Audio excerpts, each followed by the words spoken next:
Okay, this is teaching for women. So first of all, Acts 10 was a vision about grafting in of the Gentiles. Those unclean animals were representation of the heathen, of the nations round about them, the Gentiles.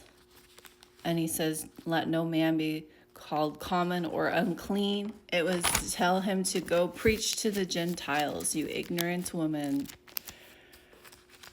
So I'm gonna read you something in Isaiah 65. This is an end time prophecy that has not been fulfilled, Isaiah 66, an end time prophecy that has not been fulfilled yet, and is completely evident that it is a future prophecy if you have any common sense at all. This is Isaiah 66, verse 15. For behold, Yahovah will come with fire and with his chariots like a whirlwind, to render his anger with fury and his rebuke with flames of fire. For by fire and by sword will Yahovah plead with all flesh, and the slain of Yahovah shall be many. Where in time has Yahovah returned for the second time to judge the world, to plead with all flesh, with fire? Didn't he say he's going to not flood the earth again, but burn it? Just some things to think about. They that sanctify themselves and purify themselves in gardens behind one tree in the midst, your Jeremiah 10 Christmas tree, eating swine's flesh, what you just put in your mouth, and the abomination and the mouth shall be consumed together, saith the Lord. Buckle up, buttercup. It is written. You better think about next time you fill your vessels with abominable things. What Yahovah says is abominations.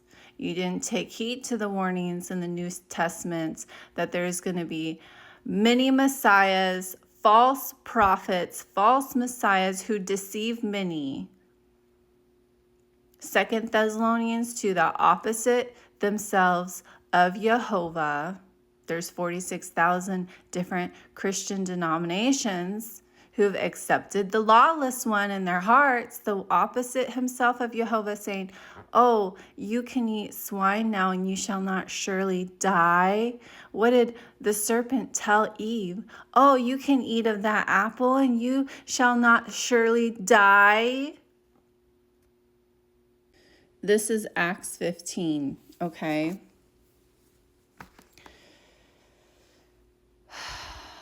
Okay, this is them discussing the Gentiles, how they're going to graft and what they're going to give the Gentiles to basically what they're going to start them out with when they teach them the ways of the Lord. That the residue of the men might seek after the Lord, and all the Gentiles upon whom by whom my name is called, saith the Lord, who doth all these things, known unto Yahovah are all his works from the beginning of the worlds. Okay, his works from the beginning of the world. That should give you a clue there too. Wherefore my sentence is that we trouble not them which from among the Gentiles are turned to Yahovah. So Malachi 3 tells you Yahovah doesn't change, so you know his judgments. Okay? If he says whatever is abomination, he doesn't change. But that we write unto them that they abstain from pollutions of idols. That's your Jeremiah 10 Christmas tree. Jeremiah 7 Easter, Ishtar, Queen of Heaven. And from fornication, and from things strangled, and from blood, the Noah covenant in Genesis 9. So refrain from fornication, idolatry, and eat clean. For Moses of old time has in every city them that preached him, being read in the synagogues every Sabbath day. So then they were to go into the synagogues on the Sabbath day, Saturday, and learn of Moses' writings. And you know what? Moses would tell them what Yeshua would require of us in Deuteronomy 18:15 through 19. That Yahovah would rise up Yeshua to give us commandments we are to live by, that he's going to require of us, which is keeping of the 10 Commandments and loving our neighbor. This is Deuteronomy 5 and 6, keeping the 10 Commandments, what was desired at Horeb in the day of the assembly. And Leviticus 19:15 through 18, to do righteous judgments. Don't do any unrighteousness in judgments, but do righteous judgment. So I advise you to stop eating swine's flesh. I'm going to read you Genesis 9, the Noah covenant. Genesis 9. And if you read Genesis 6 and 7, you'll see that Yahovah had Noah put 7 of the clean animals on the ark. The clean animals were by 7s, and the unclean animals were by 2. And the fear of you and the dread of you shall be upon every beast of the earth, and upon every fowl of the air, upon all that moveth upon the earth, and upon all the fishes of the sea. Into your hand are they delivered. Every moving thing that liveth shall be meat for you, even as a green herb have I given you all things.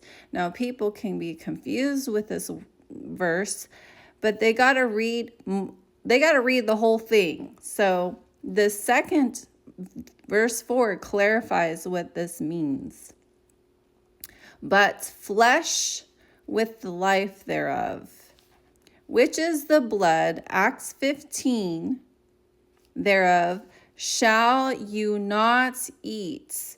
Now, all the clean animals in Leviticus 11 and Deuteronomy 14, they do not eat the blood. They don't eat other animals. They eat the cud. And surely your blood of your lives will I require at the hand of every beast, that I will require it, and at the hand of the man, and at the hand of every man's brother will I require the life of man.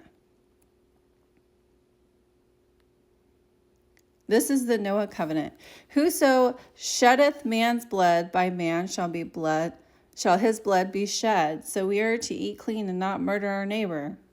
For in the image of Yahovah made he man and you be fruitful and multiply, bring forth abundantly in the earth, and multiply therein. And God spake unto Noah and to his sons with him, saying, And I, behold, I establish my covenants with you, and with your seed after you, and with every living creature that is with you, of the fowls, of the cattle, and every beast of the earth with you, and from all that go out of the ark, to every beast of the earth. And I will establish my covenants with you, neither shall all flesh be cut off any more by waters of the flood.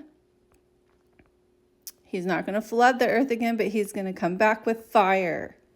Isaiah 66, and if you have swine in your vessels, buckle up.